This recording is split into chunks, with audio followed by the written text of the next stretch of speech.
Bienvenue sur la chaîne Ma Psy en ligne chez moi. Je suis Émilie, je suis psychologue et dans ce petit podcast, je voulais vous donner quelques conseils pour vous faire de vrais amis. Alors ça peut sembler un peu bateau comme sujet, on va dire peut-être un peu gnangnan, mais force est de constater qu'on n'a pas tous appris à l'école ou auprès de notre environnement ou de notre famille comment avoir des amis non pas en quantité mais en qualité.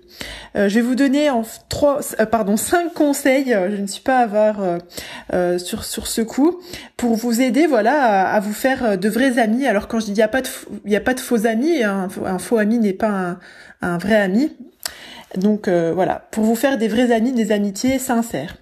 Mon conseil numéro 1, c'est de vous enjoindre à participer au choix de vos amis. Qu'est-ce que j'entends par là ?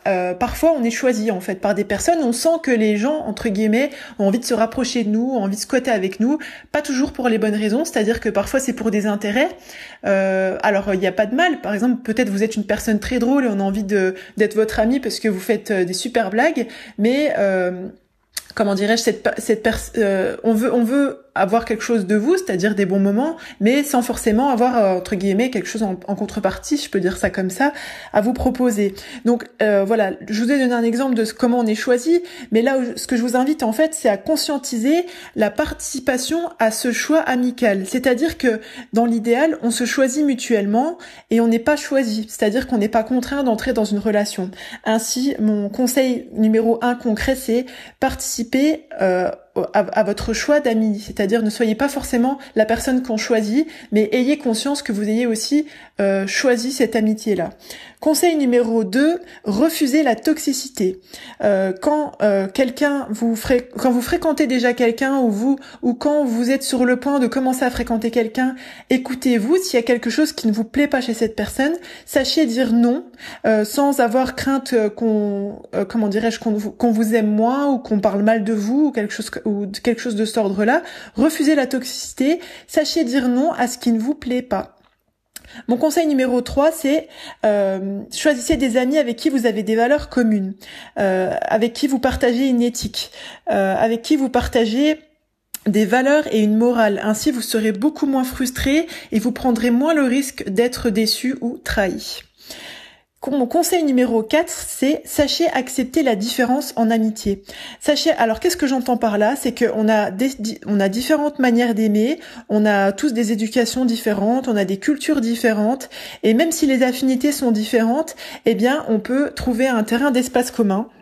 C'est-à-dire que, par exemple, si vous êtes une personne pour qui les cadeaux ça compte pour montrer l'amour, peut-être que vous allez tomber sur une super amie ou un super ami qui vous montrera son amitié avec le temps de qualité qu'elle vous accordera, et vous allez trouver bizarre que vous lui faites beaucoup de cadeaux et que elle non, parce qu'en fait pour elle ce qui est important c'est pas les cadeaux, c'est le temps de qualité qu'elle vous donne et le temps de qualité que vous lui donnez.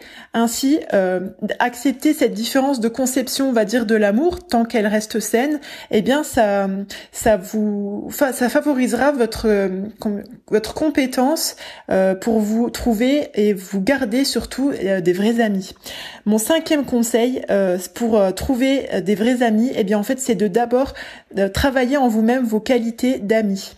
Vouloir soi-même être un bon ami et accepter le bon amour, la bienveillance, pour soi, on va dire que quand on est une bonne personne, on attire les bonnes personnes. Alors, ça va sembler un peu fataliste comme manière de dire.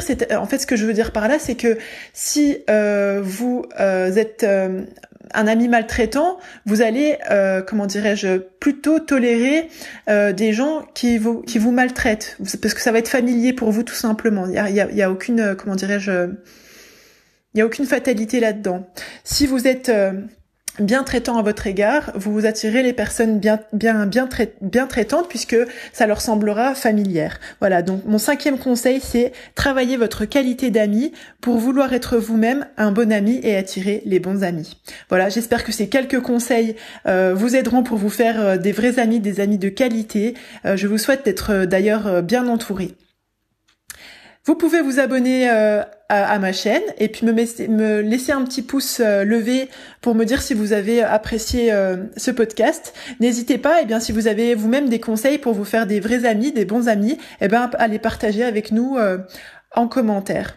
N'oubliez pas que vous êtes la première personne à bénéficier du crédit que vous accordez à votre existence. Bye bye!